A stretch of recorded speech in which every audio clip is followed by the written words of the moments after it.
Assalamualaikum warahmatullahi wabarakatuh. Hai Tribuners, senang sekali rasanya saya Sukmawati Ibrahim kembali hadir tentunya dalam program Ngobrol Kesehatan gitu ya. Jadi kita ingin ngobrol-ngobrol kesehatan Tribuners, karena kebetulan nih di samping kiri saya sudah hadir di studio, tentunya dengan protokol kesehatan ketat karena kita masih dalam situasi pandemi COVID-19 ya dokter ya.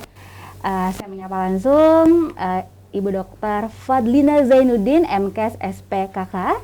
Jadi benar saya perkenalkan dulu beliau ini selaku staf Rumah Sakit Umum Daerah Labuang Baji, Polikulit dan Penyakit Kelamin.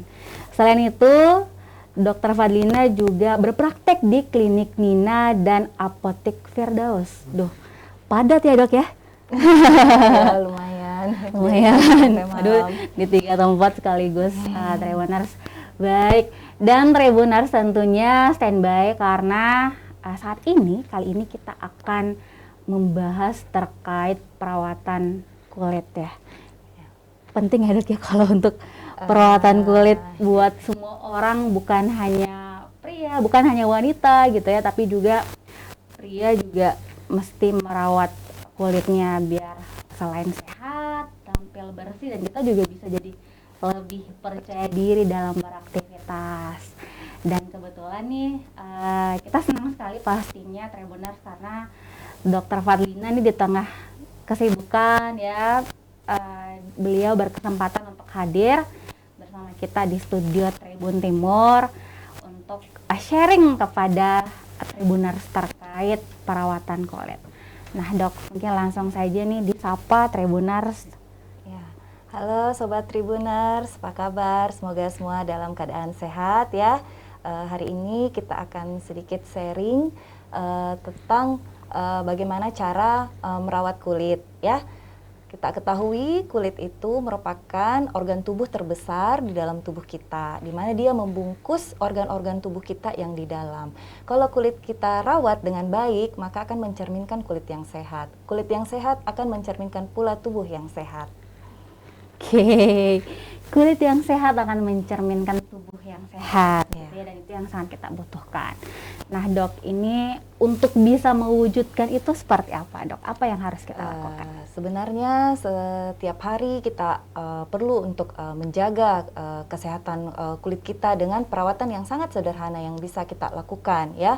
Ada sebenarnya beberapa tahapan yang bisa kita lakukan secara mandiri di rumah. Yang pertama itu tahap pembersihan. Ya, tahap pembersihan ini penting ya untuk membersihkan kotoran, debu, ya, sisa-sisa make up yang menempel di kulit agar tidak menempel terlalu lama dan menyumbat pori-pori kulit kita. Karena kalau pori-pori kulit kita tersumbat akan muncul berbagai macam masalah ya yang bisa mengganggu kesehatan kulit kita. Pembersihan dilakukan terdiri dari 2 tahap. Yang pertama itu pembersihan dengan sabun ya. Jadi istilahnya double cleansing ya. Pembersihan dengan sabun ya yang mengandung busa yang bisa membuka pori-pori dan mengangkat kotoran yang ada di dalam pori-pori. Selanjutnya dibersihkan dengan yang namanya penyegar atau toner ya. Gunanya untuk membersihkan, menyegarkan dan menutup pori-pori kembali supaya dia tidak terbuka kembali begitu. Setelah pembersihan kita lanjutkan dengan melembabkan kulit kita ya. Karena kalau kulit yang kering ya akan muncul banyak masalah ya, seperti mudah iritasi ya, mudah keriput ya, mudah lecet ya, mudah gatal ya. Karena kalau kulit yang kering, barrier kulit itu terganggu, fungsi kulit sebagai pelindung tubuh itu terganggu. Jadi harus dilapisi pelembab supaya fungsi kulit sebagai pelindung itu dapat berfungsi dengan baik ya. Terus yang ketiga itu protecting ya, perlindungan ya. Apa-apa yang bisa kita pakai sebagai perlindungan, yaitu tabir surya atau istilahnya sunscreen ya, sunscreen ya, penahan sinar matahari ya. Itu mesti sebagai kita tinggal di area di negara tropis ya, sinar matahari itu cukup tinggi ya di negara kita, maka kita akan mudah terpapar oleh paparan sinar matahari. Sinar matahari yang berlebihan akan menimbulkan dampak buruk terhadap kesehatan kulit. Yang pertama itu penuaan dini, ya. Jadi kita akan sering kita terpapar matahari tanpa menggunakan tabir surya, kulit akan kelihatan lebih tua dari usia kita sebenarnya, ya, karena akan mudah kering, mudah keriput, ya. Yang selanjutnya bisa memudahkan kita terkena kanker kulit, ya, kalau kita sering terpapar matahari tanpa perlindungan dari tabir surya, ya. Kemudian yang keempat itu exfoliating, ya. Exfoliating itu mengangkat sel-sel kulit mati dengan menggunakan scrub, ya. Scrub itu bisa kita lakukan seminggu sekali atau 2 kali seminggu, tergantung jenis kulit. Yang bisa dilakukan yang scrub itu untuk yang kulit normal, tapi kalau untuk yang berjerawat, ya, sensitif, hati-hati menggunakan scrub, ya. Itu kenapa diperlukan exfoliating seminggu sekali atau 2 minggu sekali, itu agar merangsang regenerasi sel kulit baru. Jadi sel kulit mati yang menumpuk di atas yang membuat kulit kusam itu bisa terangkat dengan scrub, ya, lebih cerah, ya, tampilannya, dan merangsang kulit untuk membentuk sel kulit baru atau namanya regenerasi. Jadi kulitnya akan selalu terlihat lebih sehat, ya, karena kulit baru yang akan terus timbul. Lalu yang terakhir correcting, ya. Correcting ini adalah memperbaiki. Misalnya kalau ada masalah kulit kita seperti jerawat, noda bekas jerawat atau flek, maka perlu kita lakukan tindakan correcting atau memperbaiki. Ini biasanya diperlukan dengan penggunaan krim-krim malam, ya. Krim malam, ya, untuk mencegah pembentukan pigmen dan memudarkan bekas noda hitam pada wajah. Saya rasa seperti itu, ya. Wow, komplit sekali ya Tribuners, ya, dijelaskan oleh dokter bahwasanya memang untuk mendapatkan kulit wajah, ini kita spesifik ke kulit wajah ya Tribuners, ya. Untuk mendapatkan hasil maksimal pastinya lebih bersih, lebih sehat, lebih lembut gitu, ya. Memang tidak semerta-merta kita langsung dapatkan begitu saja. Ada proses pastinya, ada perawatan yang tentunya dilakukan secara rutin untuk bisa mendapatkan hasil yang maksimal pastinya, ya, Dok, ya. Iya. Tapi Dok, kadang-kala nih mungkin ada yang sama dengan saya, Tribuners juga mungkin sama.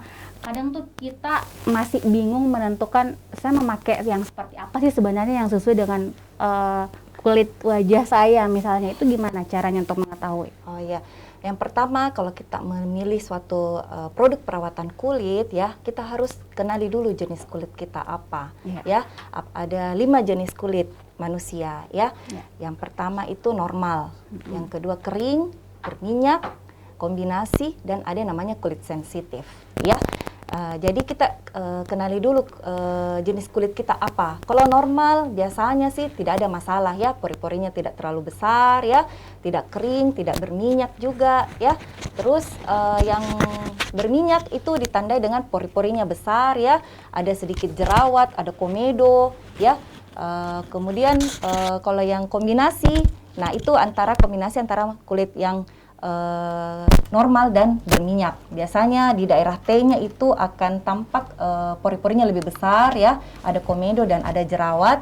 Sedangkan di daerah pipi itu tidak tampak pori besar, ya, normal-normal saja, tidak terlalu kering, ya, tidak terlalu berminyak. Terus kering, ya, tipe kulit kering itu biasanya ditandai dengan ada sisik, ya, agak bersisik, ya.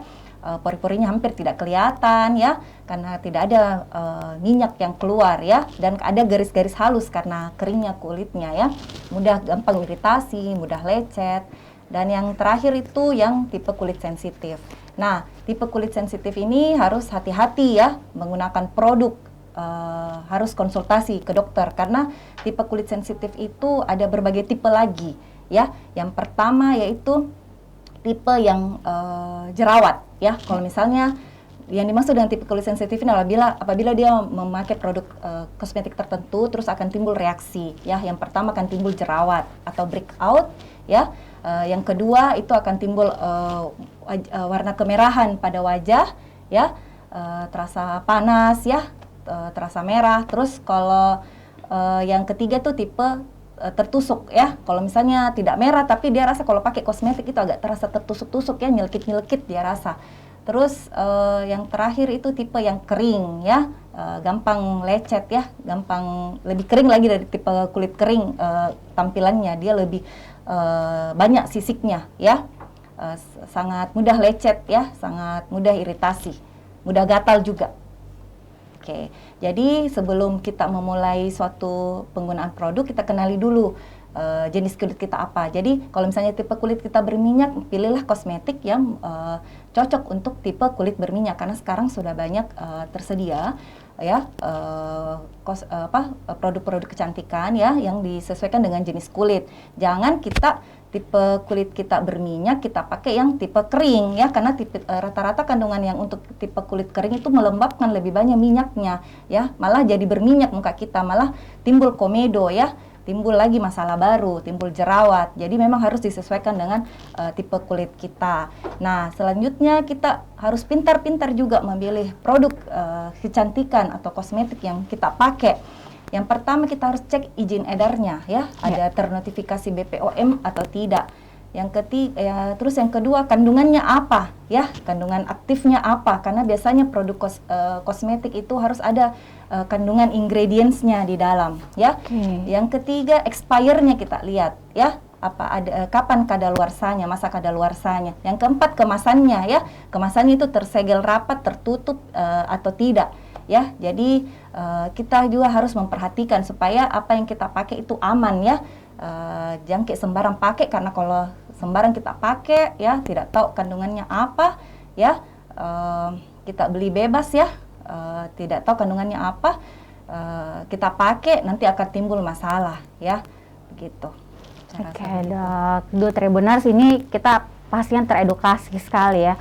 Karena memang tidak dipungkiri ketika misalnya ada yang menawarkan, ini produk saya bagus nih, kita kan langsung beli tanpa mengenali bahwa apakah kulit wajah saya cocok dengan produk tersebut atau tidak. Kan pada impiannya adalah, yaudah kita ingin memiliki kulit wajah yang cerah, glowing gitu ya, istilahnya sekarang ingin glowing. Tapi ternyata ada kesalahan karena produk tersebut tentunya tidak sesuai dengan jenis kulit dan itu kita bisa fatal ya dok ya. Itu dampaknya bisa seperti apa? Ya, misalnya tadi yang saya bilang, kalau tidak sesuai dengan jenis kulitnya, dia mukanya berminyak, dia pakai yang berminyak ya, maksudnya yang dia pakai untuk kulit kering ya, malah makin berminyak, malah jerawat ya. Terus terlalu pakai krim yang ingin putih, padahal dia kulitnya sudah putih, pengen putih lagi. Dia ingin pakai krim pemutih instan ya. Instan, betul. Krim pemutih instan. Nah, itu kan efek sampingnya sangat buruk ya kalau dipakai jangka panjang ya. Karena rata-rata yang kandungan bahan yang pemutih instan itu harus diresepkan oleh dokter ya, dokter spesialis, dan harus dalam pengawatan dokter spesialis. Tidak boleh dijual bebas, tidak boleh kita beli bebas tanpa resep.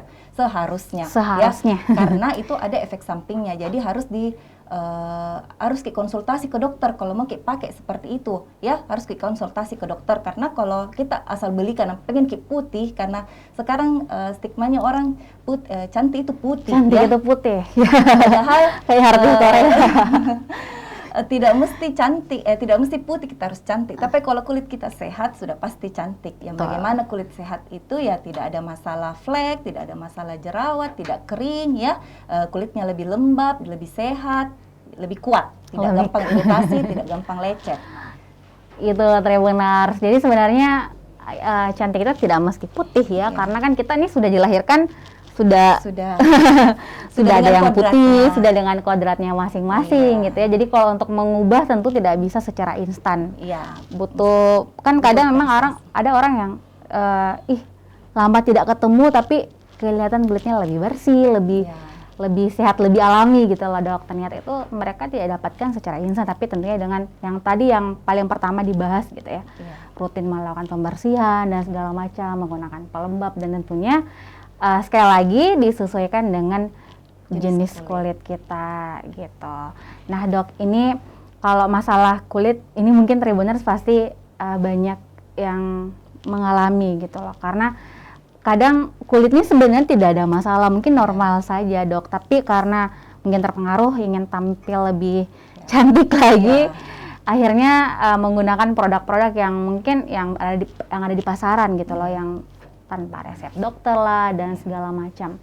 Akhirnya muncul jerawat, Ya. muncul apa namanya merah, Ya. sensitif kalau misalnya kena sinar matahari dan segala macam. Nah, kalau sudah seperti itu, Dok, apakah bisa disembuhkan atau seperti apa? Ya, kalau sudah terjadi masalah akibat salah pemakaian kosmetik, sebaiknya konsultasi ke dokter spesialis kulit ya untuk diperiksa dan dikasih pengobatan yang sesuai dengan masalah kulitnya ya. Karena kalau kita mau misalnya kita pakai ini krimnya nggak cocok atau gimana, ya jangkit langsung beralih lagi ke coba-coba lagi yang lain ya, karena siapa tahu itu malah makin memperparah ya. Jadi mesti kita konsul dulu ke dokter. Kalau misalnya kita pakai produk yang dijual bebas, tidak ada masalah, nah baru konsul ke dokter. Tapi kalau tidak ada masalah ya, sesuai tadi sudah ada BPOM-nya, kita tahu kandungannya, ada expire date-nya, dan kita pakai sehari-hari aman ya, dilanjutkan saja, tidak usah pindah-pindah. Gonta-ganti. Iya, karena kalau gonta-ganti lagi bereaksi lagi bahan kimia krim sebelumnya dengan krim yang baru, yang itu malah merusak, bahkan bisa merusak kulit ya. Jadi sebenarnya masih muda gitu ya, tapi karena salah pakai skincare akhirnya kelihatan lebih tua, lebih kering kulitnya dan segala macam. Padahal kan yang sehat itu ketika tampak bersih dan juga lembab, Dok ya, bukan berarti putih, Tribuners.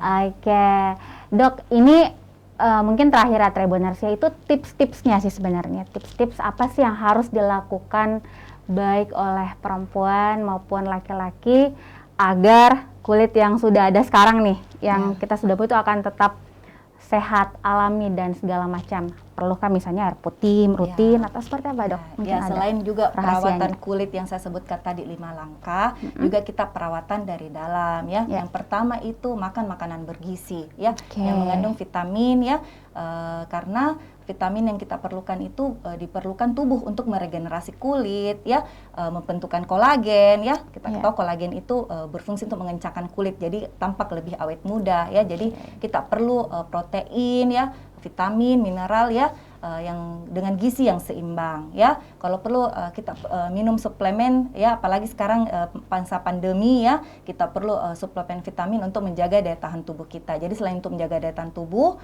ya, bisa juga untuk menjaga kesehatan kulit kita ya. Itu contohnya kayak vitamin A, vitamin C, vitamin D dan vitamin E ya. Oke. Kemudian selain itu olahraga teratur ya, olahraga teratur. Sepedaan ya, Dokter ya. Apa saja ya, bukan cuma sepeda ya, apa Salah saja. satunya ya. Kalau misalnya takut keluar rumah karena masa pandemi ya bisa dilakukan di rumah.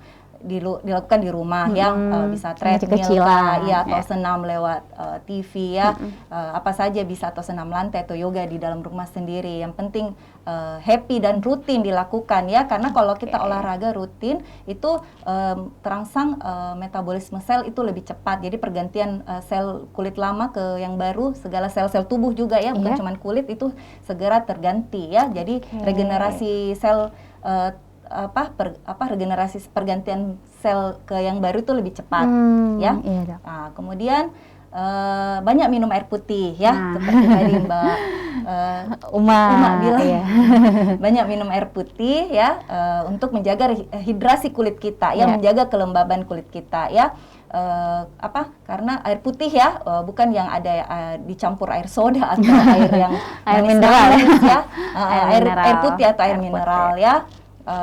Kemudian selalu tidur yang cukup ya, tidur yang cukup, jangan suka kalau begadang atau tidur larut ya, karena itu mengganggu proses metabolisme tubuh kita ya. Jam biologis kita manusia itu tidur di malam hari, dan usahakan cukup ya 7-8 jam sehari ya, karena kalau terganggu ya ada nanti ketidakseimbangan ya hormon di dalam tubuh yang bisa memunculkan banyak penyakit kulit ya, seperti jerawat ya gitu. Jadi harus cukup tidur. Oke. Dan yang terakhir, berpikir positif ya, jangan stres, ada pikiran, karena terus terang stres pikiran juga bisa mempengaruhi kesehatan kulit ya. Kulit lebih kusam ya, gampang gatal, gampang timbul alergi, karena itu dari pikiran semua ya. Ada memang mekanisme kimiawinya ya, dari susunan saraf itu ke kulit kita. Jadi itu sangat mempengaruhi. Jadi kalau bisa usahakan jangan stres ya, cukup tidur, hidrasi kulit dengan banyak minum air putih selain menggunakan pelembab ya, olahraga teratur dan perawatan rutin. Ya. Makanan bergizi jangan lupa. Konsisten dalam melakukan perawatan, Dok. Kadang kan kita nih malam ini kita pakai krim malam, besok tidak. Ya, begitu. Tentu hasilnya tidak akan maksimal ya, Dok ya. Iya. Kadang juga mungkin sudah mengikuti nih semuanya, sudah perawatan, sudah olahraga dan segala macam. Tapi kenapa tidak terlihat fresh gitu ya? Ternyata kurang bahagia. Mungkin karena stres, banyak faktor yang dipikirkan dan segala macam. Tadi juga ternyata kalau misalnya orang yang selalu begadang nih, bukan hanya muncul mata panda ya, tapi juga berpengaruh terhadap kulit wajah kita karena kan tidak sesuai gitu ya. Kita yang seharusnya normalnya butuh istirahat 7-8 jam ya kita gunakan untuk begadang gara-gara nonton drakor misalnya, Dok. Ini dampaknya tentunya juga bisa di kulit kita gitu ya. Akhirnya ngomel-ngomel nih, waduh saya sudah pakai skincare mahal ya kan, sudah olahraga tapi kok kelihatan sering pas ngaca nih kayak kok makin tua ya, kusam, keriput. Ternyata faktornya juga itu benar. Jadi benar-benar komplit lah semuanya di beberapa faktor tadi yang dijelaskan oleh dokter tuh mesti kita terapkan biar kulit wajah sehat dan kita pastinya juga akan lebih percaya diri. Oke, Dok, luar biasa sekali nih bincang-bincang kita untuk pada sesi kali ini Tribuners, tapi tentunya nanti akan muncul lagi sesi-sesi berikutnya yang mungkin akan lebih spesifik nih, Dok. Karena pasti banyak yang menunggu soal bagaimana sih mengatasi kulit jerawat, flek, melasma dan segala macam. Apakah perlu jika sudah parah harus treatment dan segala macam? Nanti Tribuners kita akan bahas juga pastinya bersama Dr. Fadlina, tapi mungkin di lain kesempatan ya. Baik, terima kasih banyak. Kalau gitu saya Sukmawati Ibrahim pamit dan juga Dr. Fadlina. Sampai jumpa lagi di episode berikutnya dan wassalamualaikum warahmatullahi wabarakatuh. Bye.